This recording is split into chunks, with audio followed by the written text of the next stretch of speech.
Welcome to Into Health. So today we're gonna introduce the water element. So this is about the series of acupuncture yoga classes.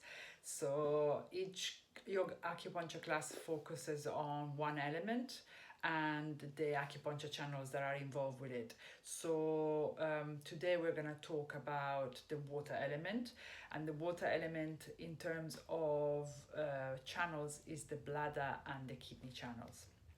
So the water element corresponds to the winter time. So each one has got a season, obviously, as you've seen from the other videos. And this is the time of the year when the plants stop growing, the trees are down to their bare essentials, there are not that many vegetables around. All the vegetables that there are the ones that we've conserved through the late autumn, like the cabbages and things like that. And there's really not much fruit growing.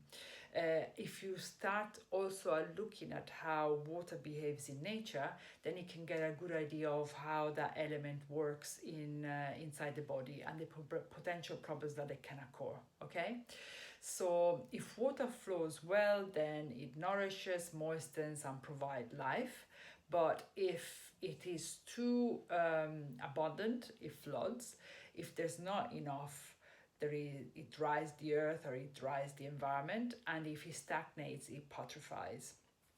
So this is pretty much what happens also inside the body. So the water element is obviously in charge of all the fluid production and the movement of the fluid production, together with other elements like the sanjiao and the lungs, which distributes the fluid around the body from above down below, and the spleen and the stomach that produce the fluid. So it's not only pertaining to the kidneys, the water element, but because it's obviously the kidneys and the bladder, there's quite a big element of water in them. If we were to observe the natural cycles, winter is the time where you're basically wanting to conserve your energy. Is when you're starting to get older, and it's pretty much at the end of your life. Okay.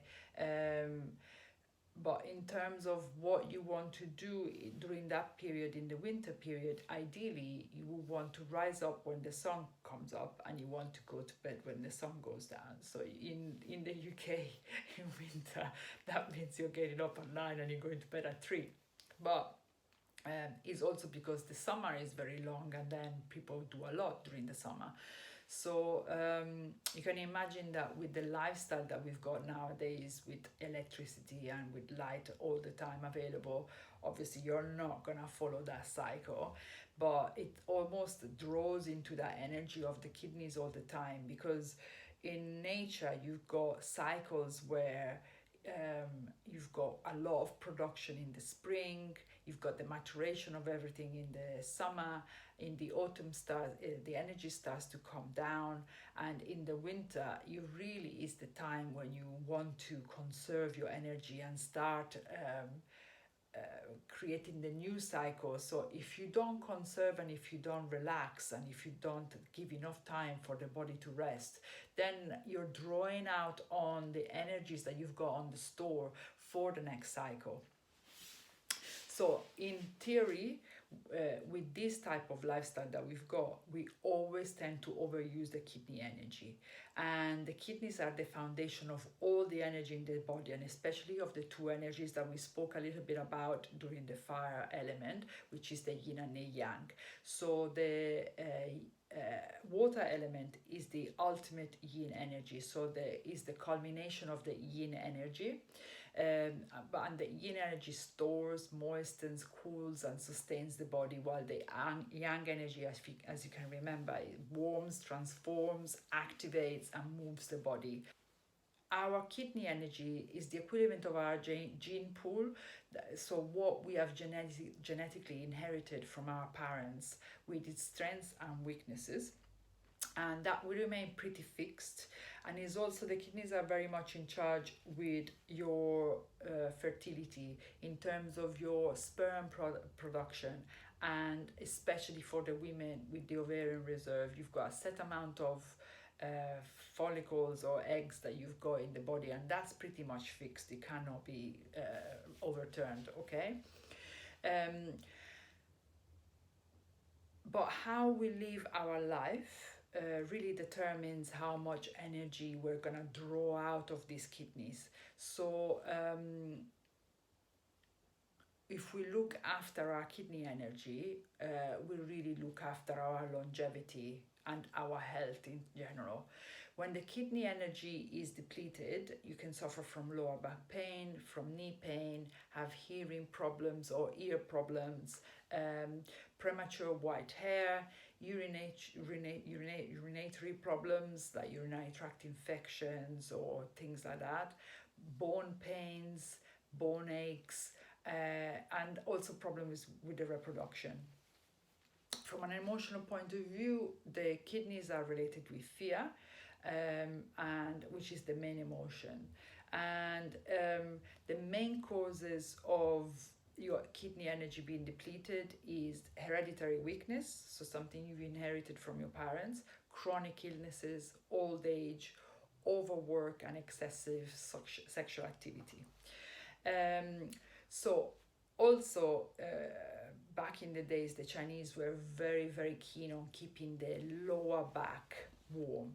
So they also used to have these sort of belts, silk belts, that they used to put quite thick, that they used to put around the sort of kidney areas, the lower back, to keep it really, really warm. So the worst thing you can do is wearing hipster trousers with no jacket and this sort of gap that shows the lower back and the lower belly. The best way to preserve the kidney energy is through your lifestyle. So very good food, meditation, good exercise, but not excessive exercise, and the ability to allow your body to rest, so not always on the go.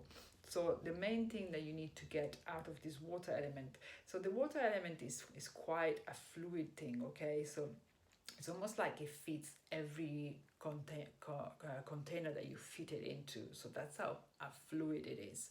So it would adapt to pretty much everything. Your body would adapt to everything.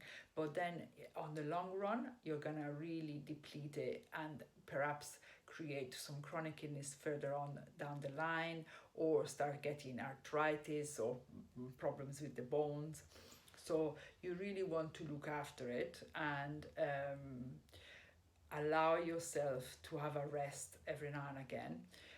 I am something quite curious about this coronavirus is that because people were forced to rest in a way, in my clinic in Wimpole Street, where we do a lot of fertility, I've noticed that a lot of women that were struggling to get pregnant in the past are now pregnant and keeping the pregnancy. So somehow this coronavirus has got a silver lining for somebody, and I think it's pretty much down to the fact that people had chance to relax and just not only de-stress but also recharge a little bit.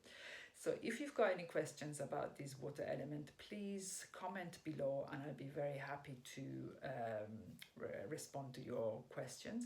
And if you like this video and you want to get some more notifications for further videos to come, just subscribe down below and I'll see you on the next video. Thank you. Bye-bye.